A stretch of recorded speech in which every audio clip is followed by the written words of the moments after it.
Hello दोस्तों, कभी सोच कर देखा है कि इंग्लिश इतनी पॉपुलर भाषा क्यों है? क्यों आपसे एक्सपेक्ट किया जाता है कि अगर आपको अपने करियर में आगे बढ़ना है तो इंग्लिश तो आने ही चाहिए। और ये सिर्फ इंडिया में नहीं, दुनिया के ज्यादातर देश में आपसे एक्सपेक्ट किया जाता है कि आपको अपनी मदर टंग के अलावा इंग्लिश तो बोलनी आनी ही चाहिए।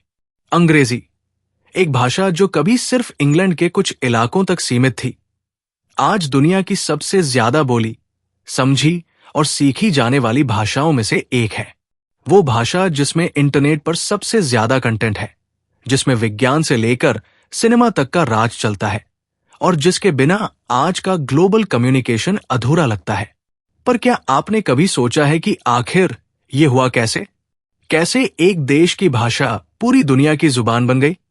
क्या ये सिर्फ संयोग था या इसके पीछे इतिहास, राजनीति, युद्ध, औपनिवेशिक नीतियां और समय की चाल शामिल थी? इस सवाल का जवाब हमें अतीत में ढूंढना पड़ेगा। कहानी शुरू होती है 16वीं शताब्दी में, जब ब्रिटेन सिर्फ एक द्वीप था और अंग्रेजी दुनिया में कहीं की भी बड़ी भाषा नहीं मानी जाती थी। तब लैटिन, अरबी, फारसी, चीनी और संस्कृत जैसी भाषाएं ज्यादा प्रतिष्ठित और ज्ञान की भाषा मानी जाती थी। लेकिन फिर एक युग आता है, औपनिवेशिक काल यानी कॉलोनियल एरा, जब अंग्रेजों ने समुद्र पार करना शुरू किया, व्यापार करना शुरू किया और धीरे धीरे दुनिया के बड़े हिस्सों पर राज करना शुरू किया। ब्रिटिश साम्राज्य सिर्फ बंदूकें और सैनिक लेकर नहीं आया, वो साथ लाया एक भाषा, एक सिस्टम और एक तरीका सोचने का।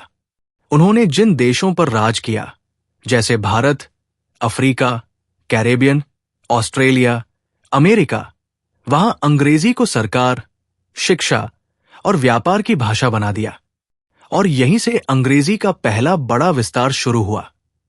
लेकिन सिर्फ राज करने से कोई भाषा महान नहीं बनती।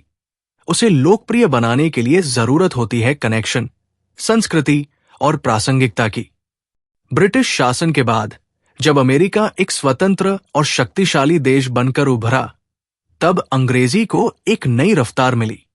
अमेरिका ने जो टेक्नोलॉजी दी, जो फिल्में बनाई, जो संगीत दुनिया को दिया, वो सब अंग्रेजी में था। Hollywood, pop music, TV show, विज्ञापन, ये सब कुछ धीरे धीरे दुनिया के दिलों तक पहुंचने लगा। फिर आया 20वीं सदी का अंत और इंटरनेट का उदय। अब भाषा सिर्फ एक देश की चीज नहीं रही, वो ग्लोबल नेटवर्क का हिस्सा बन गई। इंटरनेट पर शुरू से ही अंग्रेजी का वर्चस्व रहा। आज भी जितनी websites, blogs, research papers, YouTube channels और सोशल मीडिया कंटेंट इंटरनेट पर मौजूद है, उनका सबसे बड़ा हिस्सा अंग्रेजी में है। और यही वो ताकत है जिसने अंग्रेजी को डिजिटल युग की जुबान बना दिया। लेकिन अंग्रेजी की लोकप्रियता सिर्फ इतिहास या टेक्नोलॉजी तक सीमित नहीं रही। इस भाषा ने खुद को भी बदला। अंग्रेजी एक लचीली भाषा है। वो नई भाषाओं से शब्द लेती है, उसे अपने ढंग से ढाल लेती है। जैसे हमारे ही हिंदी या उर्दू से लिए गए शब्द अवतार, गुरु, जंगल, बाजार, कर्मा, योगा आज अंग्रेजी का हिस्सा है। ये भाषा किसी से डरती नहीं, बल्कि हर संस्कृति को अपनाने की ताकत रखती है। अंग्रेजी ने विविधता को अपनाकर खुद को वो बनाया जो आज वो है। एक ऐसी भाषा जिसे भारत का बच्चा भी बोलना चाहता है, अफ्रीका का छात्र भी सीखना चाहता है और जापान का प्रोफेशनल भी इस्तेमाल करता है। भारत में अंग्रेजी की कहानी और भी खास है।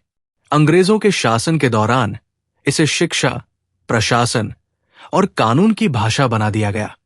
जब भारत आजाद हुआ तो सवाल उठा कि अब कौन सी भाषा राष्ट्रभाषा बने? हिंदी, तमिल, बंगाली, उर्दू? लेकिन इतने विविधता भरे देश में एक भाषा तय करना मुश्किल था। ऐसे में अंग्रेजी को एक लिंक लैंग्वेज के रूप में रखा गया, यानी एक ऐसी भाषा जो अलग अलग भाषाओं को बोलने वाले लोगों को जोड़ सके। फिर धीरे धीरे अंग्रेजी सिर्फ शासन की नहीं, सपनों की भाषा बन गई। अगर किसी को नौकरी चाहिए, विदेश जाना है या उच्च शिक्षा चाहिए, तो अंग्रेजी जरूरी बन गई। यही वजह है कि आज भारत में हर शहर में अंग्रेजी कोचिंग, स्कूल और ऐप्स की बाढ़ है। पर क्या अंग्रेजी की इस लोकप्रियता का मतलब यह है कि बाकी भाषाएं पीछे हैं? बिल्कुल नहीं। हर भाषा की अपनी गरिमा है, अपनी संस्कृति है। लेकिन अंग्रेजी की लोकप्रियता ने हमें एक नया ग्लोबल प्लेटफॉर्म दिया है, जहां हम अपनी बात पूरी दुनिया तक पहुंचा सकते हैं। आज अंग्रेजी सिर्फ एक भाषा नहीं, एक जरिया है, सीखने का, जोड़ने का और बदलने का। आप कोई भी स्किल सीखना चाहें, वीडियो एडिटिंग, कोडिंग, बिजनेस, आपको अंग्रेजी जरूर कहीं न कहीं मिलती है। और इसलिए आज ये जानना बहुत जरूरी है कि इस भाषा ने कैसे अपने आप को समय के साथ विकसित किया और क्यों ये आने वाले समय में भी महत्वपूर्ण बनी रहेगी। अंग्रेजी की ताकत सिर्फ उसके शब्दों में नहीं, बल्कि उसके पीछे की यात्रा में है।